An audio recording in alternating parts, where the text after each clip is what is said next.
And just this last spring, I was in Thailand again. And I went and visited with my new clients, the Sea Gypsies, also called the Chow Lei in Thai. And I met with a woman, actually a relative of the king, and I said, I'm going to start this organization in Thailand. Who are the people I should talk to? And she said, you should go meet the Sea Gypsies because they need a lawyer. And I said, that's my job, and I flew down there the next day. And I remember sitting there on this old rickety chair kind of in the mud, and their community leaders were sitting on these crates kind of in the mud, and there's some pictures, I think, on here of some of the slum that they live in. And through a translator, they were telling me their story, how their chief had the land deed in his name for some reason, and he realized he could sell out his own people and give the land to a developer, and how some other people were stealing the land to kick them off so they could make a hotel there. And I remember sitting there in the mud in this kind of scroungy place and thinking back when I used to be a DA, the judge would refer to me as the people because I was representing all of California. And it was a pretty cool thing because I think 40 million people, I need to take the will of 40 million people to do justice in this case. But I remember sitting in the mud with these people, and I got their story from the Sea Gypsies, and through the translator I said, me and other people I help hire or I give money to will be your lawyers. And I remember thinking that's what it means to be a lawyer, is to speak up for people that have no one to speak up for them, that have incredible power that's coming against them, because there's billions and billions of dollars that goes into sex tourism. There's billions and billions of dollars that goes into keeping women in kind of this captivity, or keeping these Brazilian men on these sugarcane fields, or keeping the kids and the people in Dominican Republic in slave labor, or having children in Haiti being literally sold to be domestic servants. I could go through 100 countries around the world where unbelievable, incredible things are happening, and what those places need is not new laws, but they need people who will say, we need to enforce those laws. So what I intend to do with Speak Up is to build an organization that will have Thai lawyers and one day Indian lawyers and Indonesian lawyers and social workers in all of these countries, so that when we have word of these situations, we'll have local people who are connected to their own community, speak the local language, who their very job is to intervene in those kind of situations. Because right now, I could fly in 6 hours down to Haiti and I could buy a child as a slave. But one day, Speak Up, if it all goes well, we're going to have lawyers and a team that's there that's going to arrest those people, or work with the government to arrest and prosecute those people, and make sure that those kids and those families that are exploited are freed from the people who would want to violate those children. And all around the world, that same dynamic can work. And you need to be humble when you do this, because it's not going to be me, or it's not going to be Americans coming in to save the day. But one thing that I can do, and that Americans and people here can do, is provide a lot of the resources to make this kind of thing happen. So that's, in general, some of the stuff that I hope to do with Speak Up. Today in the world, it's an incredible place that I love traveling around, and it's a benefit that I get, as tiring as it is, to see some beautiful places like Thailand, where I'm going to go live. But in those places, you don't even have to look very far under the surface to see some unbelievable exploitation that's happening.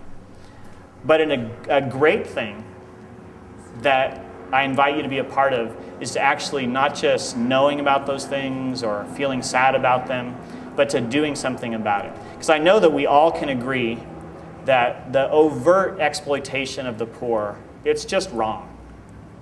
You can even use the word, it's just evil. It's wrong to take a young girl from Uzbekistan and trick her into flying to Bangkok and forcing her to be a prostitution. It's just wrong, and someone has to do something about it. And it's just wrong that migrant workers in Singapore can go purchase Thai women and have sex with them, forcing them into prostitution on the floor in the forest in Singapore. It's just wrong. And it's wrong that you can buy children. And it's wrong that there's children in India that are forced to do slave labor. And we need to do something about it. And I think we also can agree that the justice system needs to do something about these things. We as private citizens need to too, but in our country and around the world, the justice system, the police, and the prosecutors, and the judges, and the politicians need to do something about these kind of things. And in every country, like in Thailand, there are good people that are a part of the system that want to do something about it, but they're fighting against incredible power and corruption and the mafia and organized crime.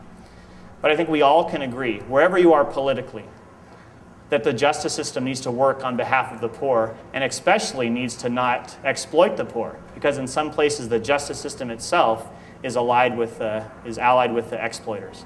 And another thing which you might not know, but I'm sure that you will agree with me if you try this out, is that if you give yourself to doing something beyond yourself, especially for people who can't speak up for themselves, that'll be an incredible experience for you, that'll give you some purpose, and that'll give you some joy.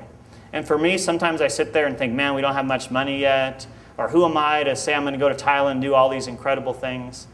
But every day when I think about these things or talk to people about these things, I feel that same fire that I felt years ago when I read that scripture, thinking, my job is to sit in the mud with poor people and say, no one wants to talk for you, but I'm going to speak up for you.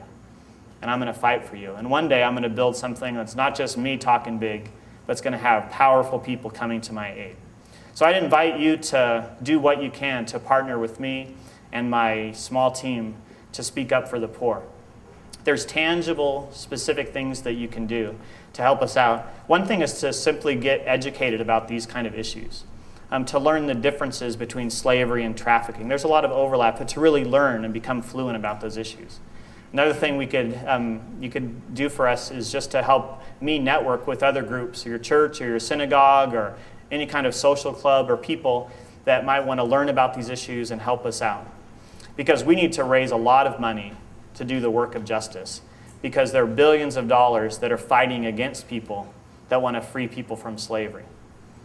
For only $15,000, I can hire a Thai lawyer and train him or her and provide them an office and all the support they need for an entire year to be a person inside their own system that fights for the rights of the poor for $15,000. Maybe it's more than you're carrying around in your wallet, but it's maybe about 1/10 of what my colleagues from my law school are making right now, a small amount to pay for a person whose professional job is to intervene for the poor. We're trying to raise the next 18 months $400,000 so we can build an office there, hire some Thai lawyers, and do the first casework for the Uzbek women who are trafficked to Thailand, for the Sea Gypsies, and to start developing other casework in other offices. So I hope that you will take some time to learn more about our organization. Talk to me if you can while I'm still around. But we are trying to do our part to create a new world where one day I can come here and tell you the Chao Lei have the rights to their land, where these brothels in Thailand are free, where the children and the women are free from those places.